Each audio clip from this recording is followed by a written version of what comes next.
Hello friends, ഇന്ന് നമ്മൾ പഠിക്കാൻ പോകുന്നത് PSC ഒരു തുടക്കക്കാരന് എങ്ങനെയാണ് പഠിച്ചു തുടങ്ങേണ്ടത് എന്നാണ്.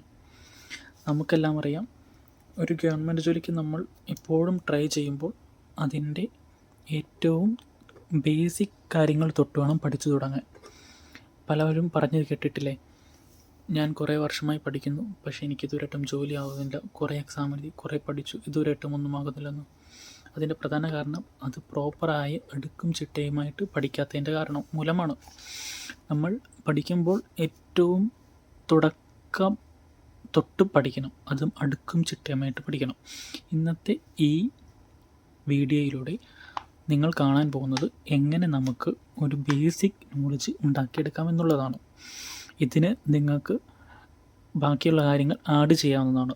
എന്നിരുന്നാലും എങ്ങനെ ഏത് രീതിയിൽ വേണം ഇത് പഠിക്കണമെന്നുള്ളതാണ്. ഓക്കെ, അപ്പോൾ നമ്മൾ ഏറ്റവും ബേസിക്കായിട്ട് ആദ്യം പഠിക്കേണ്ടത് നമ്മുടെ ഭൂമിയെക്കുറിച്ചായിരിക്കണം. ഭൂമി കഴിഞ്ഞിട്ടേ ബാക്കി എന്തും വരുന്നുള്ളൂ. ഭൂമി അപ്പം ഏറ്റവും അവസാനം തൊട്ട് അല്ലെങ്കിൽ ഏറ്റവും ആദ്യം തൊട്ട് വേണം നമ്മൾ പഠിക്കാൻ. ഇടയ്ക്കിടയ്ക്ക് പഠിച്ചിട്ട് കാര്യമില്ല. നമ്മളിപ്പോൾ ഇവിടെ പഠിക്കാൻ പോകുന്ന രീതി ഏറ്റവും ഭൂമി തൊട്ടുള്ള കാര്യമാണ്. അങ്ങനെ അടുത്തടുത്തടുത്ത് വന്നാണ് നമ്മൾ ആ ഒരു അടുക്കും ചിട്ടയുമായിട്ടാണ് നമ്മൾ ഈ വീഡിയോയിലൂടെ ഇന്ന് പഠിക്കാൻ തുടങ്ങുന്നത്. ഓക്കെ, അപ്പം PSCക്ക് അല്ലെങ്കിൽ ഒരു ഗവൺമെൻറ് ജോലിക്ക് നമ്മൾ എങ്ങനെ പഠിച്ചു തുടങ്ങണം? ഏറ്റവും ബേസിക്കായിട്ട് വേണം പഠിച്ചു തുടങ്ങാൻ. എങ്കിൽ മാത്രമേ നമുക്കൊരു നല്ലൊരു ജോലി സാധ്യത കിട്ടുകയുള്ളൂ, നല്ലൊരു ജോലി കിട്ടുകയുള്ളൂ. ഏറ്റവും പെട്ടെന്ന് ജോലി കിട്ടുക എന്നുള്ളതാണ് ഇതിലേറ്റവും പ്രധാനപ്പെട്ട കാര്യം. ഓക്കെ, അപ്പോൾ നമ്മളിവിടെ പഠിക്കാൻ PSC അല്ലെങ്കിൽ ഒരു ഗവൺമെൻറ് ജോലിക്ക് പഠിക്കുമ്പോൾ ഏറ്റവും ആദ്യം മനസ്സിലാക്കേണ്ടത് നമ്മുടെ ഭൂമിയെക്കുറിച്ചായിരിക്കണം, നമ്മുടെ സൗരയുദ്ധത്തെക്കുറിച്ചായിരിക്കണം. ഓക്കെ, സൗരയുദ്ധം അല്ലെങ്കിൽ സോളാർ സിസ്റ്റം.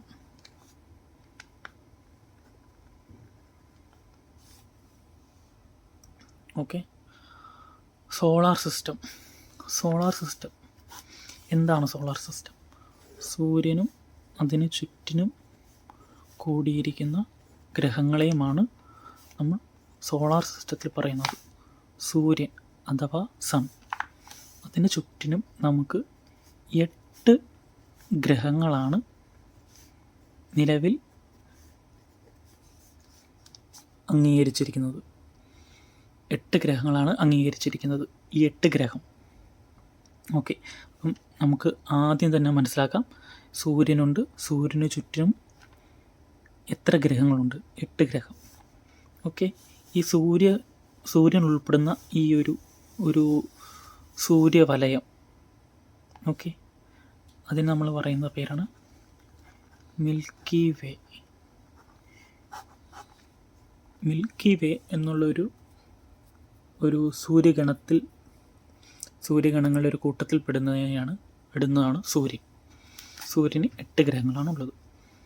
ഏകദേശം 8 ഗ്രഹങ്ങൾ സൂര്യന് 160 ഉപഗ്രഹങ്ങൾ ഉണ്ട്. എത്രയാണ്? 160 ഉപഗ്രഹങ്ങൾ. ഓക്കെ, 160 ഉപഗ്രഹങ്ങൾ. ഇതിനകത്ത് 160 ഉപഗ്രഹങ്ങൾ പറയുമ്പോൾ ഏതൊക്കെയാണ്? കുറേ ഉണ്ട്. അതിലൊന്ന് നമുക്ക് വേണമെങ്കിൽ എക്സാമ്പിളാണ്, എല്ലാവർക്കും അറിയാവുന്നതുപോലെ ചന്ദ്രൻ, മൂൺ. ഇതിൻ്റെ എല്ലാം ഡീറ്റെയിൽ ആയിട്ടുള്ള കാര്യങ്ങൾ നമ്മൾ വരും വീഡിയോകളിൽ പറയുന്നതാണ്. ഇതൊരു ബേസിക് ആയിട്ട് മനസ്സിലാക്കി പോകണം. എന്നിട്ട് നമുക്ക് ഡീറ്റെയിൽ ആയിട്ട് ഓരോന്നിനെ കുറിച്ചും എല്ലാം കൂടുതലായിട്ട് പറയുന്നതാണ്. ഓക്കെ, ഇതൊരു ബേസിക് വീഡിയോ ആയിട്ട് വേണം കരുതാൻ. എങ്കിലേ നമുക്ക് കൂടുതൽ ഭംഗിയായിട്ട് പഠിച്ചു പോകാൻ പറ്റുള്ളൂ, ഒരു അടുക്കും ചിട്ടയോടെ പഠിച്ചു പോകാൻ പറ്റത്തുള്ളൂ.